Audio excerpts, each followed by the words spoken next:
and welcome to this week's edition of World Today, where we will be talking about the big blow to President Bolsonaro's administration in Brazil, where the Prosecutor General has demanded and ordered investigations.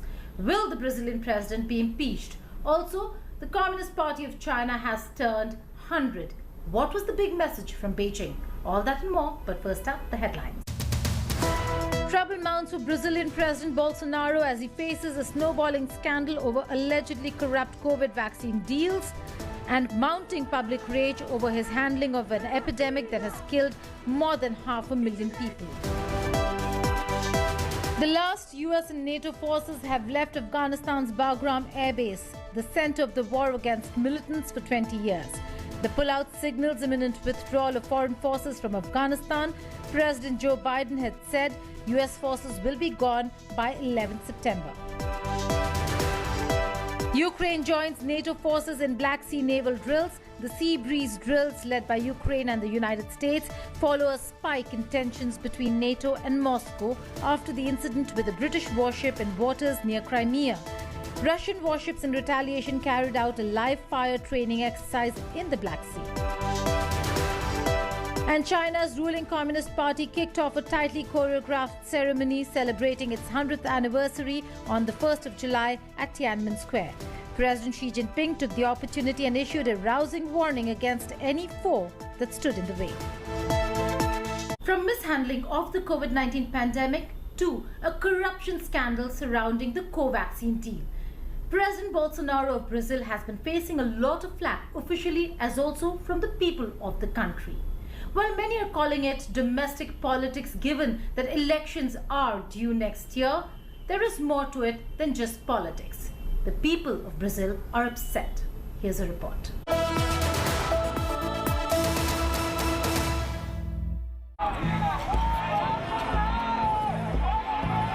Protesters gathered at the lower house of Congress in Brazil on the first day of July.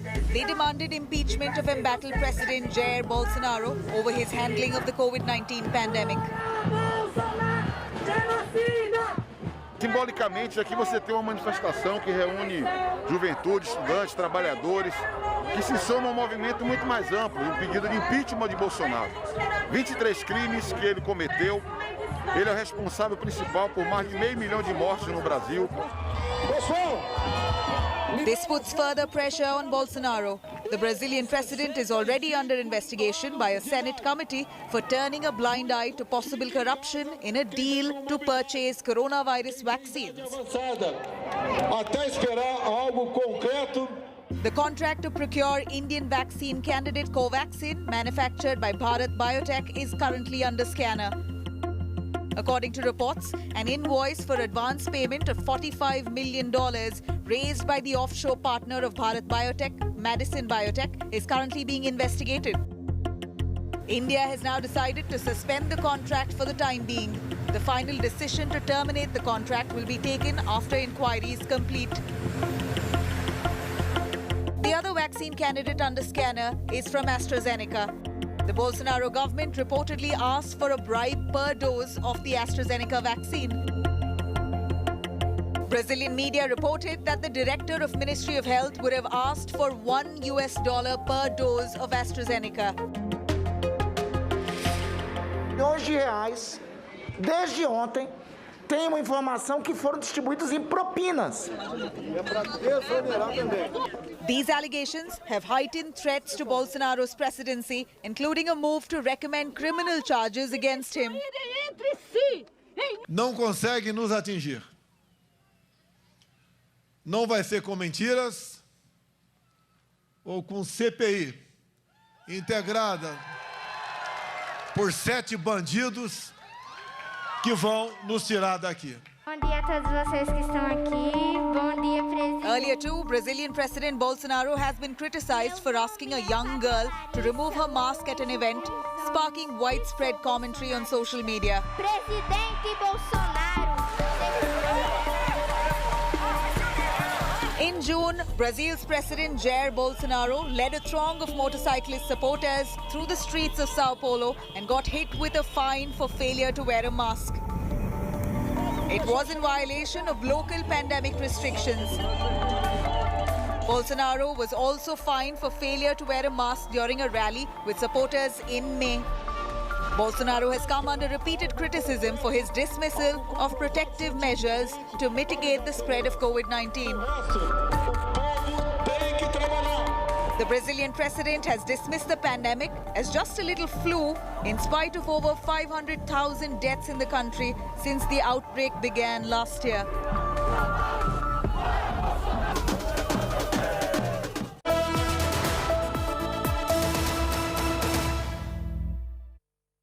On Spotlight this weekend is Shobhan Saxena, a senior journalist from Sao Paulo, Brazil, also writes and contributes in various agencies here in India, but has been tracking the Bolsonaro corruption scandal, as also the co-vaccine deal between India and Brazil very closely. Thank you so much for joining us here on India Today, on World Today, Shobhan. Let's begin with the corruption scandal itself. A lot of people saying that it has more to do with domestic politics rather than substance of any corruption between Bharat Biotech, their offshore companies, and the Brazilian administration? Thank you very much, Geeta. It's my pleasure to be on your show. Of course, there's always a political angle to any story, but let me give you a bit of background how this story started. As you know, Brazil is one of the 3 worst affected countries by the pandemic, including India and the US. It has been number 1 and number 2 and number 3 among these 3 countries. So taking that into account, some people went to the Supreme Court asking for a parliamentary inquiry. The Supreme Court ordered a parliamentary inquiry, which started in April, and they started looking with a very broad mandate, looking at the acts of omission and commission by the government in the mishandling of the crisis. But slowly, I think by mid-May and early June, the nature of the inquiry changed and it began to focus only on 2 issues. One was the purchase of hydroxychloroquine and chloroquine, and second, the purchase of various vaccines, especially Covaxin. And very unfortunately, both these purchases are linked to India because hydroxychloroquine came from India, also Covaxin came from India. So they started looking with a lens, how the contract was signed, what was the price, was the vaccine proper, it was approved, and they found a lot of problems in the contract. They have found a smell of corruption. So it has definitely become a very big corruption scandal here. I mean, you're right. I mean, so far, no payment has been paid. I mean, there's no trace of money being given to anyone, but that's what they're after. Shobhan, let's just focus on the pandemic and the COVID response. The popularity of President Bolsonaro dipping in a very fast pace only because of the mishandling, so to say, of the pandemic. Is that what we're given to understand? Mishandling of the pandemic and the issues related with it, like the rising unemployment, rising poverty, and rising hunger in the country. Because what happened when the virus came here in February or March of last year, President Bolsonaro denied its seriousness. He called it a little flu. He said it's just a cold, it will go away. He gave people this false choice between livelihood and pandemic. Either you save yourself from dying of hunger or save yourself from the pandemic. So if you put all these things together in the middle of pandemic, the country is suffering an economic crisis. People are suffering from hunger. Of course, any politician, it's very difficult for any politician in a mature democracy, and I consider Brazil to be a vibrant democracy in that sense. It's very difficult for him or her to survive politically. Well, in terms of not just handling the pandemic, but also in terms of the corruption scandal itself, explain to us what really happens to the deal, because it is a hard choice. If he was talking about a hard choice between livelihood and being ill, the fact that it is also a hard choice with the investigations that are underway, there would be more delay in getting people vaccinated because then you will not be getting the vaccines in time. I mean, not only he gave this false choice to the people, but he also campaigned against vaccines from the beginning. I mean, he made a public statement saying that if you take a vaccine, you can turn into a crocodile. I wrote about it. So it was, the vaccines don't have efficacy and things like that, creating doubt. I mean, and this is really tragic because Brazil has been a pioneer in the field of vaccination. Brazil has two institutes which are pioneers in creating and making vaccines. Brazil has a vaccination program which is free and universal, which is a model for many countries in the world, including for India. And in that country, he created that kind of situation. But fortunately, we have right now 5 vaccines here already. And Covaxin is the number 6 vaccine. The vaccination program is not moving as fast as it should be. But as of today, 100 million doses have been given. So that the population of Brazil is 220 million. And 100 million doses is a very good number, actually.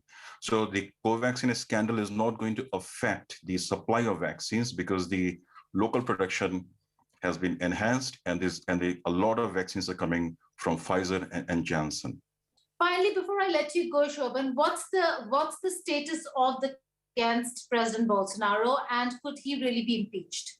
I think the Covaxin scandal has now taken a very dramatic turn because, as I said before, the Miranda brothers went to president with a complaint.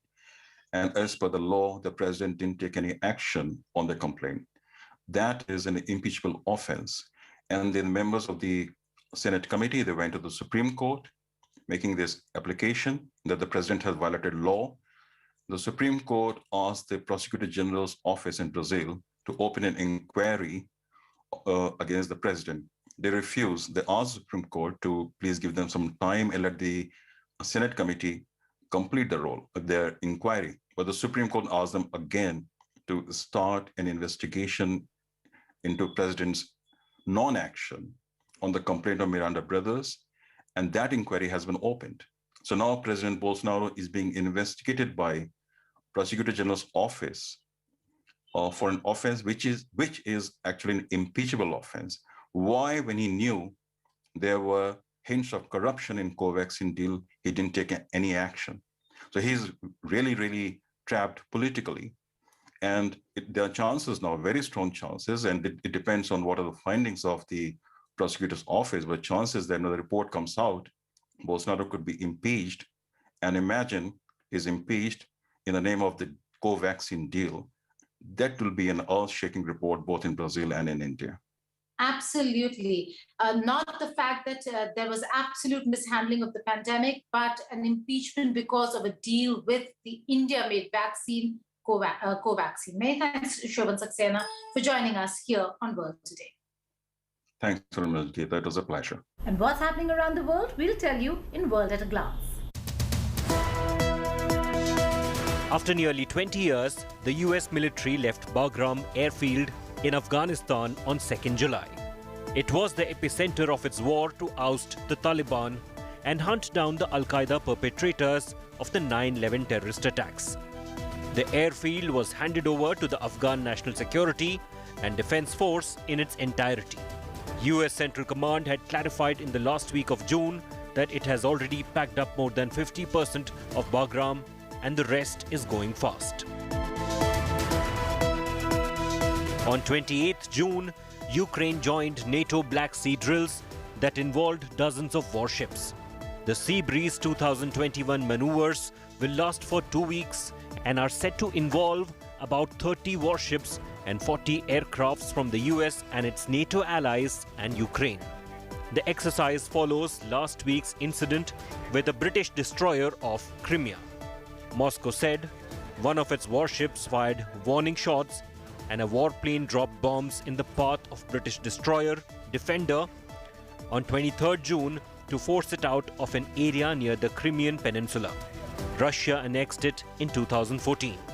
Britain denied that account, insisting its ship wasn't fired upon and said it was sailing in Ukrainian waters.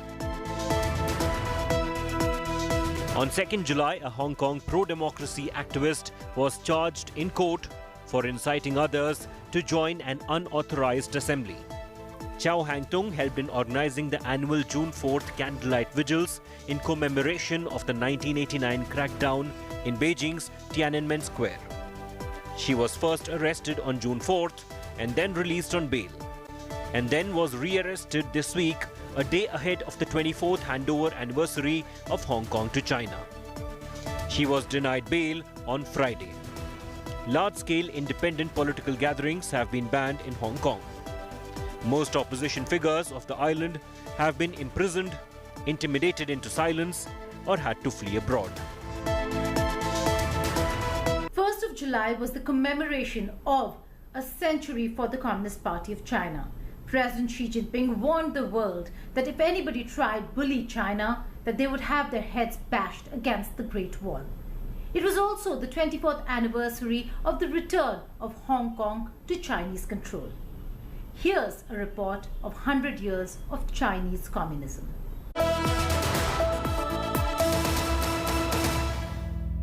经过全党全国各族人民持续奋斗，我们实现了第一个100年奋斗目标，在中华大地上全面建成了小康社会，历史性地解决了绝对贫困问题，正在意气风发，向着全面建成社会主义现代化强国的第2个100年奋斗目标迈进。 President Xi Jinping congratulated the country's 92 million party members of the ruling Communist Party on its 100th anniversary.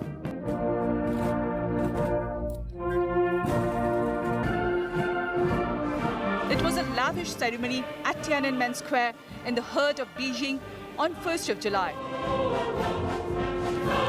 经过几代领导人，包括习主席，现在都是要沿着社会主义的大道，这个奋勇前进。所以说，真的，我感觉共产党走1000年、10000年都会走下去的。就是感觉中国共产党成立100周年，我觉得身为中国人特别自豪、特别骄傲。 The communists have ruled China single-handedly for more than 70 years since Mao Zedong led them to power in 1949. After Mao's death in 1976, China started a sharp turn under then-leader Deng Xiaoping. It embraced the market economy to transform itself from a poor country into an economic superpower.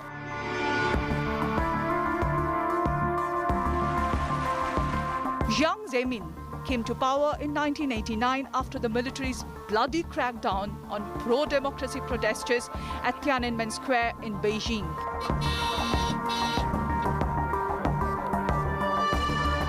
He is remembered for having presided over a 4-fold expansion of the economy in the 1990s. It came at the cost of reining in civil liberties. Jiang's rule was followed in 2002 by former engineer Hu Jintao, who led the nuclear-armed Asian giant for 10 years. Hu, in turn, was followed by China's current leader, Xi Jinping. 中国共产党呢，就是说，它是向我们的民众或者向整个世界呢，就是说传递一个信息，就是说。 中国能发生这么大的变化，中国革命的胜利以及中国现在取得巨大成就，都是在党的领导下取得的。所以这其实也是告诉我们，就是说，党的它本身由小到大，那所有的它的目标都是为了维护我们整个的最广大人民群众的利益。同时呢，也是希望我们更多的人民群众也深刻地认识到，在 党的领导呢，是中国最为重要的一个特点，或者一个最根本的一个原则。1st July also marked the 24th anniversary of the return of Hong Kong to Chinese control. The former British colony has been struggling to keep its democratic identity intact.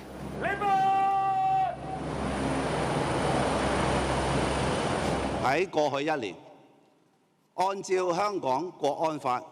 防範、制止同埋懲治危害國家安全嘅行為同埋活動，並且廣泛開展國家安全教育。我必須強調，香港國安法嘅第4條明確規定，維護國家安全當遵從尊重保障人權。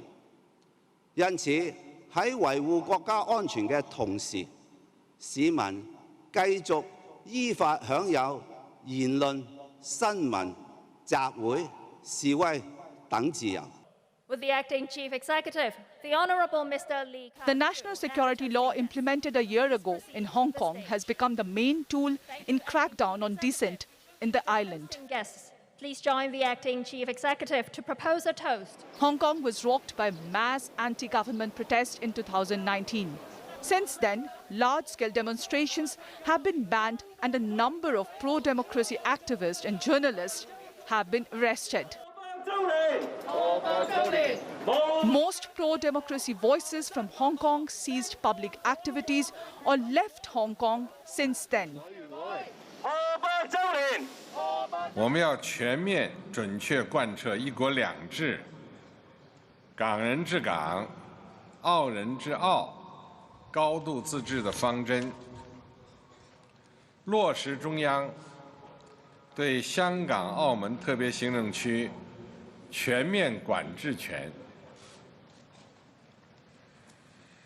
落实特别行政区维护国家安全的法律制度和执行机制。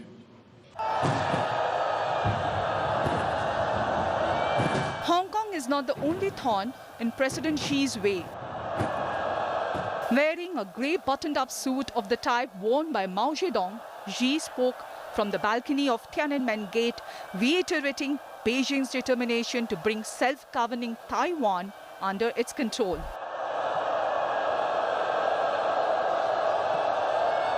解决台湾问题，实现祖国完全统一，是中国共产党矢志不渝的历史任务，是全体中华儿女的共同愿望。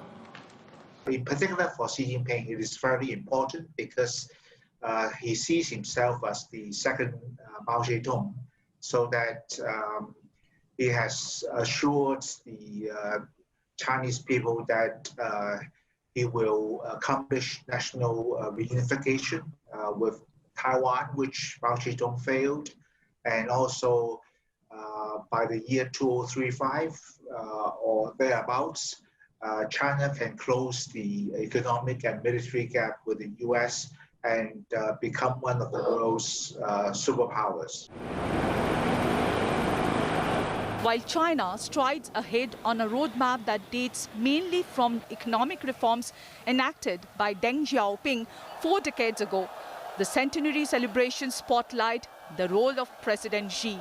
He's the man in focus.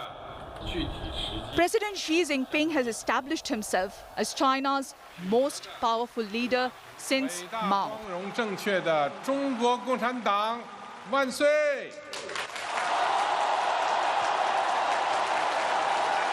That's all on this show, but before I go, I'll leave you with these beautiful visuals of the royal brothers reuniting, albeit very briefly. Prince William and Prince Harry reunited to unveil the statue of their mother, Princess Diana, on what would have been her 60th birthday. On 1st of July, the statue unveiling ceremony once again brought the two brothers together from across the Atlantic at London's Kensington Palace. Princess Diana's family joined the two brothers for the ceremony at the palace's sunken garden, a place in which the princess once found solace. We leave you with these pictures in remembrance of the people's princess.